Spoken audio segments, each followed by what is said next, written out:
وروى الإمام الذهبي في كتاب الكبائر قصة عجيبة. قال عن أحدهم أنه رأى رجلا يسير في الطرقات مقطوع اليد من أعلى الكتف، كل يده مقطوعة، وهو ينادي هذا الرجل ويقول: من رآني فلا يظلمن أحدا، من رآني فلا يظلمن أحدا، من رآني فلا يظلمن أحدا. يقول الرجل: فتقدمت إليه فقلت له: ما قصتك رحمك، ما قصتك؟ قال: كنت جبارا من الجبابرة وأعمل عند الظلمة من أعوان الظلمة، وفي يوم من الأيام يقول: وأنا أسير في الطريق مع هؤلاء الجنود الظلمة إذ بي أرى صيادا لتوه قد اصطاد سمكة كبيرة، فأعجبتني هذه السمكة وأعجبني حجمها وعظم هذه السمكة، فقلت له: أعطني السمكة. فقال هذا الصياد الفقير: والله لا أعطيك، إني أبيعها قوتا لعيالي فلا أملك إلا هذه السمكة، هذا رزقه. يقول: فأخذتها منه بالقوة وسلبت هذه السمكة ودفعته وركلته. يقول: وأنا أمشي في الطريق وفي يدي هذه السمكة وإذ بها تفتح فاها بقدرة الله وتعض على إبهامه.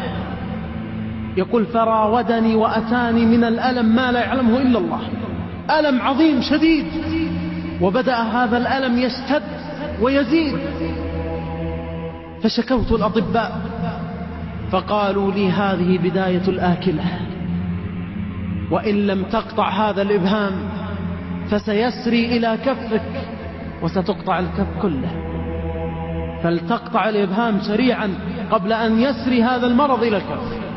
يقول: فقطعته، فما هي إلا أيام حتى راودني الألم في كفي، فشكوت الطبيب فقال: لقد سرى إلى كفك، وإن لم تقطع الكف فسيسري إلى بقية يدك، فقطعت الكف. ثم ما هي إلا أيام حتى سرى إلى الساعد، فشكوت الطبيب قال: إنه سرى إلى الساعد، وإن لم تقطع الساعد فسيسري إلى اليد بأكملها، فقطعت اليد من الساعد. ثم إنه سرى إلى العضد إلى أعلى الكتف، فشكوت الطبيب فقال: لتقطع اليد من أعلى الكتف، وإلا سرى إلى جسدك كله فقتلك هذا الداء، فقطعتها. فقال لي أحدهم: ما قصتك وما خبرك؟ هل فعلت شيئا؟ سيموت هذا الرجل، كل يوم يقطع شيء من جسده. قال: لقد أخذت هذه السمكة من هذا الفقير، وما كان من هذه السمكة إلا أن عضت على إبهامه. قال: فابحث عن هذا الرجل فتحلل منه، فوالله لو أنك تحللت منذ أخذت السمكة لم يقطع من جسدك عضو واحد حتى الإبهام. يقول: فبدأت أهيم على وجهي أبحث عن هذا الرجل في الطرقات وفي كل مكان حتى رأيته، فانكببت بين قدميه أبكي وأنا أقول: سألتك بالله يا سيدي، سألتك بالله يا سيدي، إلا عفوت عني وأبحتني وحللتني. فقال الصياد: ومن أنت؟ قال: أتذكر أنا صاحب السمكة الذي أخذتها منك منذ زمن بعيد.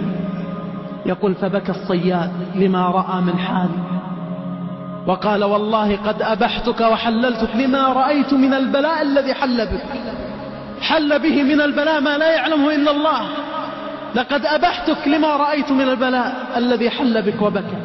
فقال هذا الرجل: سألتك بالله، يقول للصياد: سألتك بالله هل قلت في شيء لما أخذت منك السمكة؟ واسمع يا من ضاقت عليك السبل وتكالبت عليك الهموم والغموم، إنه الدعاء ولا مفرج إلا فارج الكربات. قال: هل قلت في شيء؟ قال: نعم قلت فيك اللهم يا رب إنك أريتني قوة هذا في ضعفي فأرني قوتك فيه.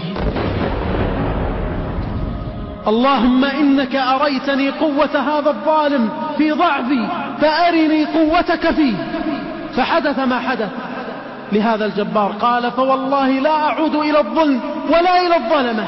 فكان ينادي في الأسواق والطرقات من رآني فلا يظلمن أحدا، من رآني فلا يظلمن أحدا.